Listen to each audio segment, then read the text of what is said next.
మా latest videos కోసం మా ఈ తెలుగు న్యూస్ ఛానల్ సబ్స్క్రైబ్ చేసి గంట సింబల్ యాక్టివేట్ చేసుకోండి. అకి చెప్పిన ఈ కథను సగం వింటే చాలు 7 తరాల దరిద్రం పోతుంది. తల్లిదండ్రులకు పిల్లల వలన కష్టాలు అనేవి రావు. ఈ సృష్టిలో అమ్మనాన్నల ప్రేమకు మించినది ఏదీ లేదు అన్నది ఎంత నిజమో, కొన్నిసార్లు ఆ ప్రేమే హద్దులు దాటి అమృతం కాస్త విషంగా మారి పిల్లల భవిష్యత్తును ఎందుకు నాశనం చేస్తుందో ఎప్పుడైనా ఆలోచించారా? మనం పిల్లల మీద ఈగ వాలకుండా చూసుకోవటం ప్రేమ అనుకుంటాం. వాళ్ళు అడగకముందే అన్నీ చేయడం బాధ్యత అనుకుంటాం.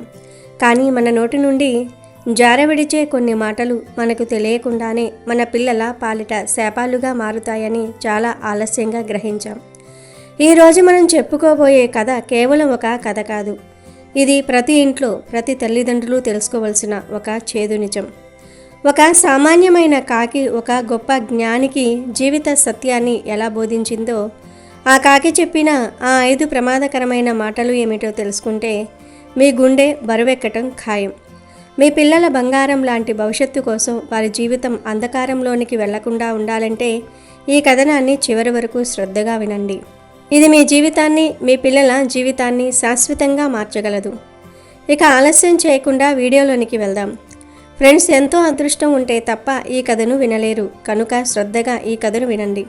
కథ వినే ముందు ఓం నమః శివాయ అని ఒక కామెంట్ చేయండి. అలాగే ఈ వీడియోకి ఒక లైక్ కొట్టడం మర్చిపోవద్దు. ఇదొక దట్టమైన అరణ్యం. సూర్యుడి కిరణాలు కూడా చొరబడలేనంత గుబురుగా పెరిగిన చెట్లు, భయంకరమైన జంతువుల అరుపులతో ఆ ప్రదేశం అంతా నిండి ఉంది. ఆ అడవి నిశ్శబ్దాన్ని చీల్చుకుంటూ ఒక వ్యక్తి ఏడుపు వినిపిస్తోంది. అతనే ధర్మపాలుడు. పేరుకు తగ్గట్టే ధర్మాన్ని పాలించేవాడు, దాన ధర్మాలు చేసేవాడు. నగరంలో అతనొక పెద్ద వర్తకుడు. ఒకప్పుడు సిరి సంపదలకు భోగభాగ్యాలకు అతని ఇంట్లో ఏ లోటు లేదు. అతని ఇంటి ముందు నిత్యం సహాయం కోసం జనం బారులు తీరి ఉండేవారు. కానీ ఇప్పుడు పరిస్థితి తారుమారయ్యింది. అతను ఒంటరివాడు. కట్టుబట్టలతో కన్నీటితో ఆ అడవిలో ఒక పెద్ద మర్రి చెట్టు కింద కూర్చుని పిల్లవాడిలా వెక్కి వెక్కి ఏడుస్తూ ఉన్నాడు. అతని ఏడుపుకు కారణం శత్రువులు కాదు, దొంగలు కాదు, సాక్షాత్తు అతని కన్న పిల్లలే. తాను ఎంతగానో గారాబం చేసి అడిగిందల్లా ఇచ్చి కాలు కింద పెట్టకుండా పెంచిన తన 3 కొడుకులు చివరికి అతన్ని ఇంటి నుండి గెంటేశారు. తాను సంపాదించిన ఆస్తిపాస్తులన్నీ లాక్కుని సంతకాలు పెట్టించుకుని కన్న తండ్రిని అనాథలా రోడ్డు మీద వదిలేశారు. నేను ఎక్కడ తప్పు చేశాను? వారికి ఏమి తక్కువ చేశాను? అడిగిన వెంటనే లేదనకుండా అన్నీ ఇచ్చానే. నా పెంపకంలో లోపం ఎక్కడ జరిగింది అని ధర్మపాలుడు గుండెలు బాదుకుంటూ ఏడుస్తూ ఉన్నాడు. అతని రోదన అడవంతా ప్రతిధ్వనిస్తోంది. సరిగ్గా అదే సమయానికి ఆ దారిలో ఒక తేజోవంతుడైన ఋషీశ్వరుడు వెళ్తూ ఉన్నాడు. ఆయన ముఖంలో ప్రశాంతత, కళ్ళల్లో కరుణ తొణికిసలాడుతూ ఉన్నాయి. ధర్మపాలుడి ఏడుపు విని ఆ మహాత్ముడు ఆగిపోయాడు. నెమ్మదిగా నడుచుకుంటూ ధర్మపాలుడి దగ్గరికి వచ్చాడు. నాయనా, ఎవరు నువ్వు? ఇంతటి ఘోర అరణ్యంలో ఒంటరిగా కూర్చొని ఎందుకు ఇంతలా కుమిలిపోతూ ఉన్నావు? నీ కన్నీటి వెనుక ఉన్న ఆవేదన ఏమిటి అని ఆ ఋషి అడిగాడు. ధర్మపాలుడు తల ఎత్తి చూశాడు. ఎదురుగా సాక్షాత్తు దైవమే నిలబడినట్లుగా అనిపించింది. వెంటనే ఆ ఋషి పాదాల మీద పడి, స్వామి, నా బ్రతుకు ఒక నరకం. నేను నా పిల్లల కోసం నా రక్తాన్ని చెమటగా మార్చి సంపాదించాను. వాళ్ళు ఎండలో కాలు పెట్టకుండా కష్టం అంటే ఏమిటో తెలియకుండా పెంచాను. నా పిల్లలకు ఏ లోటు రాకూడదని నేను పడని కష్టం లేదు. కానీ చివరికి వాళ్ళు నన్ను ఒక పాత వస్తువులా బయట పడేశారు. పిల్లల మీద అతి ప్రేమ చూపించటం కూడా శాపమేనేమో స్వామి అని బోరున విలపించాడు. ఆ మాటలు విన్న ఋషి చిరునవ్వి నవ్వాడు. ఆయన నవ్వులో ఏదో తెలియని గంభీరత ఉంది. ఆయన నెమ్మదిగా ఇలా అన్నాడు, నాయనా ధర్మపాల, నువ్వు చేసింది ప్రేమే కావచ్చు, కానీ అది గుడ్డి ప్రేమ, కంటికి కనిపించని విషం లాంటి ప్రేమ. ఈ ప్రపంచంలో చాలామంది తల్లిదండ్రులు తమ పిల్లలకు అమృతం పోస్తున్నామని భ్రమపడి రోజు కొంచెం కొంచెం విషం ఎక్కిస్తూ ఉన్నారు. ఆ విషం పేరే అతి గారాభం మరియు తప్పుడు మాటలు అని అన్నాడు. ధర్మపాలుడికి అర్థం కాలేదు. నేను విషం ఇచ్చానా? స్వామి, నేను నా పిల్లలను ఎప్పుడూ ఒక పల్లెత్తు మాట కూడా అనలేదు. వాళ్ళను ఎప్పుడూ మందలించలేదు, ఎప్పుడూ కష్టపెట్టలేదు. అదే నేను చేసిన తప్ప అని అడిగాడు. అప్పుడు ఆ ఋషి పక్కనే ఉన్న ఒక చెట్టు కొమ్మ వైపు చూపించాడు. ధర్మపాల, ఆ చెట్టు వైపు చూడు, అక్కడ నీకు ఏమి కనిపిస్తుంది అని అడిగాడు. ధర్మపాలుడు అటువైపు చూశాడు. అక్కడ ఒక కాకి గూడు ఉంది. ఆ గుటిలో చిన్న చిన్న కాకి పిల్లలు ఆహారం కోసం అరుస్తూ ఉన్నాయి. తల్లి కాకి ఎక్కడి నుండో ఆహారం తీసుకుని వచ్చి ఆ పిల్లలకు తినిపిస్తోంది. స్వామి, అక్కడ ఒక కాకి తన పిల్లలకు ఆహారం పెడుతుంది. ఇందులో వింత ఏముంది అని ధర్మపాలుడు అడిగాడు. వింత అక్కడే ఉంది నాయన. ఆ కాకిని బాగా గమనించు. అది కేవలం ఆహారం మాత్రమే పెట్టడం లేదు. అది తన పిల్లలకు జీవితాన్ని నేర్పిస్తుంది. మనుషులైన మీకు తెలియని లేదా మీరు మర్చిపోయిన ఒక గొప్ప సత్యాన్ని ఆ కాకి ఆచరిస్తుంది. ఈ ప్రకృతిలో ప్రతి జీవికి పిల్లల పెంపకం గురించి ఒక ధర్మం ఉంది. కానీ మనిషి మాత్రం ఆ ధర్మాన్ని అతిక్రమిస్తున్నాడు. అందుకే వృద్ధాప్యంలో కన్నీరు పెడుతున్నాడు అని ఋషి వివరించాడు. ధర్మపాలుడు ఆశ్చర్యంగా చూస్తూ ఉండగానే ఆ తల్లి కాకి ఒక విచిత్రమైన పని చేసింది. ఒక పిల్లకాకి నోరు తెరిచి ఆహారం కోసం అరుస్తూ ఉంటే తల్లి కాకి దానికి ఆహారం పెట్టకుండా దానిని రెక్కలతో కొద్దిగా గూటి అంచుకు నెట్టింది. ఆ పిల్లకాకి భయంతో అరుస్తోంది. కానీ తల్లి కాకి ఆగలేదు. మళ్ళీ నెట్టింది. ఆ పిల్లకాకి గూటి అంచు వరకు వచ్చి కింద పడిపోతానేమో అన్న భయంతో రెక్కలు టపటపలాడిస్తుంది. ధర్మపాలుడు కంగారుగా, స్వామి, ఆ కాకి ఏం చేస్తుంది? కన్న బిడ్డను కిందికి తోసేస్తుంది. ఎంత క్రూరమైనది అన్నాడు. ఋషి నవ్వి, లేదు ధర్మపాల, అది క్రూరత్వం కాదు, అది బాధ్యత. అది తన బిడ్డను చంపడానికి తోయటం లేదు. దానికి రెక్కల బలం తెలియజేయడానికి తోస్తోంది. ఎగరటం నేర్పించడానికి తోస్తోంది. ఒకవేళ ఆ తల్లి కాకి నీలాగే ఆలోచించి నా బిడ్డ కష్టపడకూడదు, గూటిలోనే సుఖంగా ఉండాలి అని అనుకుని ఉంటే ఆ పిల్లకాకి ఎప్పటికీ ఎగరలేదు. పాముకో గద్దకో ఆహారం అయిపోతుంది. మనిషి చేసే తప్పు ఇదే. పిల్లలు సొంత కాళ్ల మీద నిలబడాల్సిన వయసులో కూడా వారిని భుజాల మీద మోస్తూ వారి రెక్కలను నరికివేస్తూ ఉన్నారు అని అన్నాడు. ధర్మపాలుడు ఆలోచనలో పడ్డాడు. ఋషి మాటలు సూటిగా గుండెకు తాకుతున్నాయి. ఋషి కొనసాగిస్తూ, నాయనా, ఈ కాకి గురించి నాకు ఒక పూర్వగాథ తెలుసు. ఒకప్పుడు ఒక మహాయోగికి ఒక కాకికి మధ్య జరిగిన సంవాదం ఇది. ఆ కాకి ఆ యోగికి చెప్పిన 5 మాటలు ఈనాడు తల్లిదండ్రులు తమ పిల్లలతో అనే 5 మాటలకు పూర్తిగా విరుద్ధం. తల్లిదండ్రులు ఉదయం లేచిన దగ్గర నుండి తమ పిల్లలతో మాట్లాడే మాటలే వారి తలరాతను రాస్తాయి. నువ్వు నీ పిల్లలతో ఎప్పుడు అనే కొన్ని మాటలు వారి మనసులో ఎలాంటి విత్తనాలు నాటాయో మీకు తెలుసా అని అడిగాడు.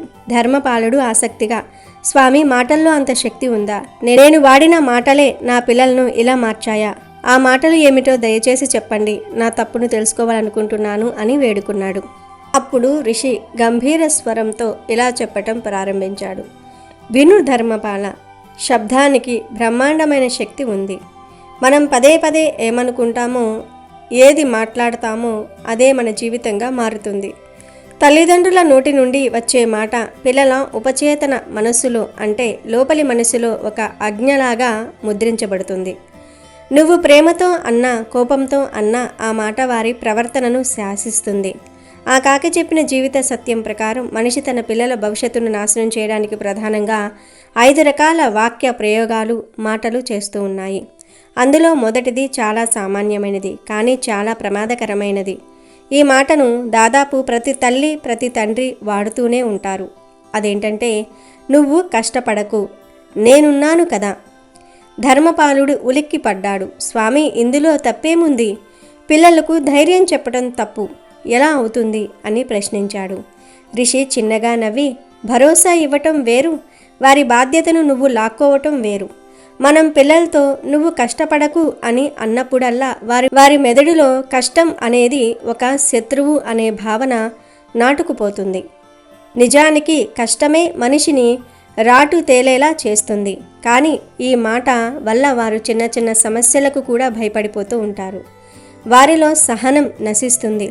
రేపొద్దున నువ్వు లేనప్పుడు జీవితం వారికి ఒక చిన్న కష్టం ఇస్తే వారు తట్టుకోలేక కుప్పకూలిపోతారు, లేదా ఆ కష్టాన్ని తప్పించుకోవడానికి అడ్డదారులు తొక్కుతారు. నీ పిల్లలు ఈరోజు నిన్ను ఇంటి నుండి గెంటేయడానికి మూల కారణం నువ్వు చిన్నప్పుడు వాడిన ఈ మాటే. వారికి కష్టం విలువ తెలియలేదు కాబట్టే నీ కష్టాన్ని వారు గుర్తించలేకపోతున్నారు. నేనున్నాను కదా అనే మాట వారిని నీ మీద ఆధారపడేలాగా చేసింది. నిన్ను ఒక డబ్బులు ఇచ్చే యంత్రంలా చూసేలా చేసింది. ఎప్పుడైతే యంత్రం డబ్బు ఇవ్వటం ఆపేసిందో దాన్ని పక్కన పడేశారు అని వివరించాడు. ధర్మపాలుడు బావురుమన్నాడు. నిజమే స్వామి, అక్షరాలా ఇదే జరిగింది అని అంగీకరించాడు. ఋషి కొనసాగిస్తూ ఇక రెండవ మాట, ఇది పిల్లల్లో అహంకారాన్ని, ఇతరులను చులకనగా చూసే తత్వాన్ని నరాలలోనికి ఎక్కించేస్తుంది. చాలా ఇళ్లలో గొడవలకు కారణం ఈ మాటే. ఆ రెండవ మాట ఏమిటి అంటే, వాళ్ళు మన స్థాయికి సరిపోరు, మన దర్జా వేరు, వాళ్ళ బ్రతుకులు వేరు. ధర్మపాల, నువ్వు ఎప్పుడైతే ఈ మాట అంటావో అప్పుడే పిల్లల మనసులో మనుషులందరూ సమానం కాదు అనే విషపు బీజం పడుతుంది. వాడు మనుషులను ప్రేమించటం మానేసి వారి స్థాయిని, వారి డబ్బును, వారి హోదాను మాత్రమే ప్రేమించటం మొదలు పెడతాడు. ఈరోజు నువ్వు వారిని ఇతరుల కంటే గొప్పవారని చెప్పావు. రేపు వాడు పెద్దయ్యాక తనను తాను నీకంటే గొప్పవాడిగా ఊహించుకుంటాడు. అప్పుడు నీ స్థాయి కూడా వాడి కంటికి చిన్నగానే కనిపిస్తుంది. నీ కొడుకులు నిన్ను గౌరవించకపోవడానికి కారణం ఇదే. నువ్వు వారికి అహంకారాన్ని నేర్పావు, వినయాన్ని కాదు అని చెప్పాడు. ధర్మపాలుడు సిగ్గుతో తల వంచుకున్నాడు. అవును స్వామి, వాళ్ళు పెద్దయ్యాక నా ఆలోచనలు పాతవి, నా స్థాయికి నాన్న సరిపోడు అని ఎగతాళి చేయటం నేను విన్నాను అని బాధపడ్డాడు. ఇక మూడవ మాట, ఇది పిల్లలను నేరస్తులుగా మారుస్తుంది. పిల్లల తప్పులను కప్పిపుచ్చడానికి తల్లిదండ్రులు వాడే ఆ మాట, వాడి తప్పేమీ లేదు, వాళ్ళే నా బిడ్డను రెచ్చగొట్టారు, లేదా వాడు చిన్న పిల్లవాడు కదా, తెలియక చేశాడులే. ఋషి ధర్మపాలుడి కళ్ళలోనికి చూస్తూ, నిజం చెప్పు ధర్మపాల, నీ పిల్లలు చిన్నప్పుడు ఏదైనా తప్పు చేసినప్పుడు నువ్వు ఏం చేశావు? వారిని మందలించావా, లేక మా వాడు బంగారం అని వెనకేసుకొచ్చావా అని అడిగాడు. ధర్మపాలుడు కన్నీరు మున్నీరుగా, నేను వాళ్లను వెనకేసుకొచ్చాను స్వామి, పక్కింటి వాళ్లతో గొడవపడి నా కొడుకును సమర్థించాను, నేనున్నాను అని భరోసా ఇచ్చాను అన్నాడు. అప్పుడు ఋషి, అక్కడే నువ్వు ఓడిపోయావు. ఎప్పుడైతే పిల్లవాడు తప్పు చేసినప్పుడు తల్లిదండ్రులు అడ్డుపడతారో అప్పుడు వాడికి చట్టం మీద, ధర్మం మీద భయం పోతుంది. నేను ఏం చేసినా చెల్లుతుంది అనే విపరీతమైన ధోరణి ఏర్పడుతుంది. ఆ ధైర్యంతోనే వాడు పెద్దయ్యాక సొంత తండ్రిని మోసం చేయడానికి కూడా వెనుకాడడు. ఎందుకంటే నేను తప్పు చేసినా నాన్న కాపాడుతాడు, లేదా అది నా తప్పు కాదు అని తనను తాను సమర్థించుకునే నేర్పును నువ్వే వాడికి నేర్పావు అని ఋషి వివరించాడు. ఇక నాలుగవ మాట, ఇది అన్నదమ్ముల మధ్య, అక్క చెల్లెళ్ల మధ్య రక్త సంబంధాన్ని కూడా మరిపించేంత శక్తివంతమైనది. ఈ మాట వల్లనే ఈరోజు నీ ముగ్గురు కొడుకులు ఆస్తి కోసం కొట్టుకుంటున్నారు. ఆ మాట ఏమిటంటే పోలిక. వాడు నీకంటే ఎంత బాగా చదువుతున్నాడో చూడు, నీ తమ్ముడికి వచ్చినన్ని మార్కులు నీకెందుకు రాలేదు, వాడు తెలివైన వాడు, నువ్వు మొద్దువి అనే మాట. నువ్వు పిల్లల్లో పోటీతత్వం పెంచాలనుకున్నావు, కానీ పెంచింది అసూయను. ఎప్పుడైతే నువ్వు ఒక బిడ్డను మరొక బిడ్డతో పోల్చావో అప్పుడే వారి మధ్య ఉన్న సోదర భావం చచ్చిపోతుంది. తక్కువ మార్కులు వచ్చిన వాడికి ఎక్కువ మార్కులు వచ్చిన వాడి మీద ద్వేషం పెరుగుతుంది. నాన్నకు వాడంటేనే ఇష్టం, నేనంటే ఇష్టం లేదు అనే భావన కలుగుతుంది. ఆ కోపం పెరిగి పెద్దదే చివరికి ఒకరినొకరు ఓడించుకోవడానికి, నాశనం చేసుకోవడానికి సిద్ధపడుతూ ఉంటారు. నీ కొడుకులు ఆస్తి కోసం కొట్టుకోవటం లేదు, వారిలో ఎవరు గొప్పో నిరూపించుకోవడానికి కొట్టుకుంటున్నారు అని ఋషి చెప్పినప్పుడు ధర్మపాలుడి గుండె పగిలినంత పనయింది. ఇక చివరిది ఐదవ మాట, ఇది అన్నిటికంటే విషపూరితమైనది. ఇది మనిషిలోని మానవత్వాన్ని పూర్తిగా చంపేస్తుంది. ఆ మాట ఏమిటి అంటే, నీతి నిజాయితీ పుస్తకాల్లో బాగుంటాయి, బ్రతకడానికి కాదు.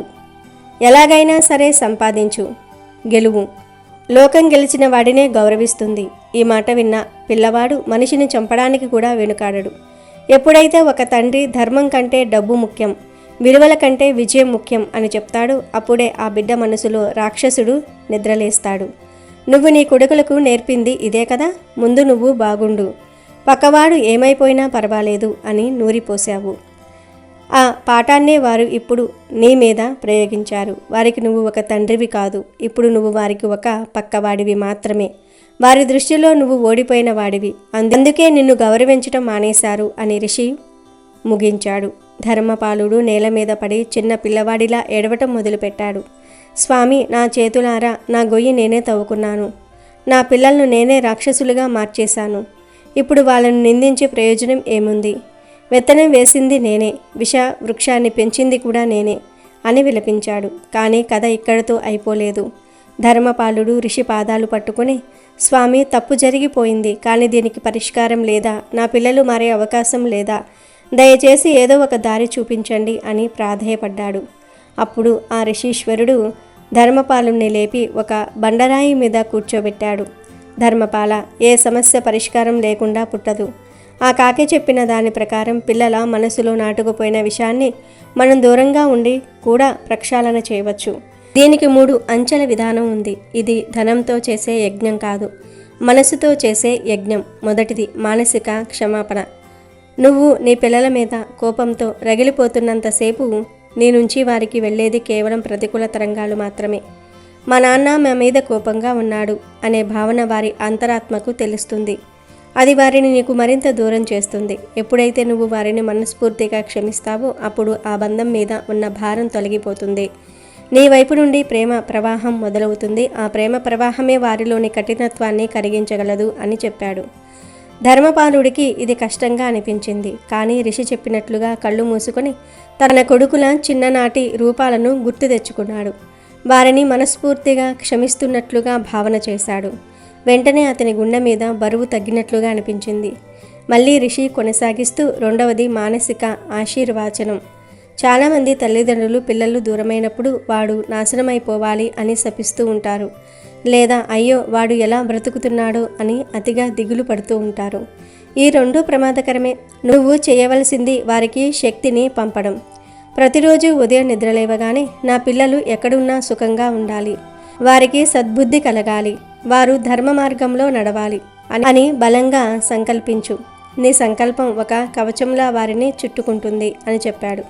ఇక చివరిగా 3వ అంచె గురించి ఋషి ఇలా చెప్పాడు. ధర్మపాల, 3వది అత్యంత ముఖ్యమైనది. నీ జీవితాన్ని నువ్వు ఆనందంగా గడపడం. అవును, నువ్వు విన్నది నిజమే. తల్లిదండ్రులు ఎప్పుడైతే తమ సంతోషం కోసం పిల్లల మీద ఆధారపడటం మానేస్తారో, ఎప్పుడైతే వారు స్వయంగా ఆనందంగా ఉంటారో, ఆ సానుకూల శక్తి పిల్లలను అయస్కాంతంలా ఆకర్షిస్తుంది. నువ్వు అనాథలా ఏడుస్తూ కూర్చుంటే నీ పిల్లలకు నీ మీద జాలి కలగదు, అసహ్యం కలుగుతుంది. అదే నువ్వు ధైర్యంగా, ఆనందంగా, స్వతంత్రంగా బ్రతుకుతూ ఉంటే వారికి నీ మీద గౌరవం పెరుగుతుంది.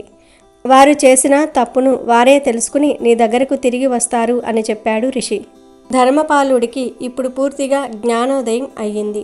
తన దుస్థితికి కారణం తన పెంపకమే అని, అలాగే తనను ఉద్ధరించుకోవాల్సింది కూడా తానే అని అర్థమైంది. ఆ రోజు రాత్రి ఆ మర్రి చెట్టు కింద ధర్మపాలుడు ప్రశాంతంగా నిద్రపోయాడు. మరుసటి రోజు ఉదయం నుండి ఋషి చెప్పినట్లుగా తన పిల్లలను మనస్ఫూర్తిగా క్షమించి వారికి మంచి జరగాలని కోరుకుంటూ అడవిలో దొరికిన పండ్లు తింటూ ధ్యానం చేసుకుంటూ గడపటం మొదలుపెట్టాడు.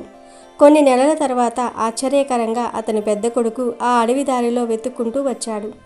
తండ్రి ముఖంలో ఉన్న తేజస్సు, ప్రశాంతత చూసి ఆశ్చర్యపోయాడు. తాను చేసిన తప్పుకు పశ్చాత్తాపడి తండ్రి కాళ్ళ మీద పడి క్షమించమని వేడుకున్నాడు. ధర్మపాలుడు చిరునవ్వుతో కొడుకును లేపి గుండెలకు హత్తుకున్నాడు. చూసారా, ప్రేమ అనేది బంధించేది కాదు, స్వేచ్ఛను ఇచ్చేది. విషం లాంటి మాటలతో పిల్లల భవిష్యత్తును నాశనం చేయటం కంటే నమ్మకం అనే ఎరువు వేసి వారిని గొప్ప వృక్షాలుగా పెంచటమే నిజమైన తల్లిదండ్రుల ధర్మం. ఆ కాకి నేర్పిన పాఠం ధర్మపాలుడి జీవితాన్నే కాదు, మనందరి జీవితాలను సరిదిద్దే ఒక గొప్ప మార్గదర్శి. ఈ కథలోని సారాంశాన్ని గ్రహించి మన మాటలను, మన ఆలోచనలను మార్చుకుంటే మన పిల్లల భవిష్యత్తు బంగారుమయమవుతుంది అనటంలో ఎలాంటి సందేహము లేదు. వీడియో నచ్చితే లైక్ చేయండి, షేర్ చేయండి, బట్ సబ్స్క్రైబ్ చేసుకోవడం మర్చిపోవద్దు.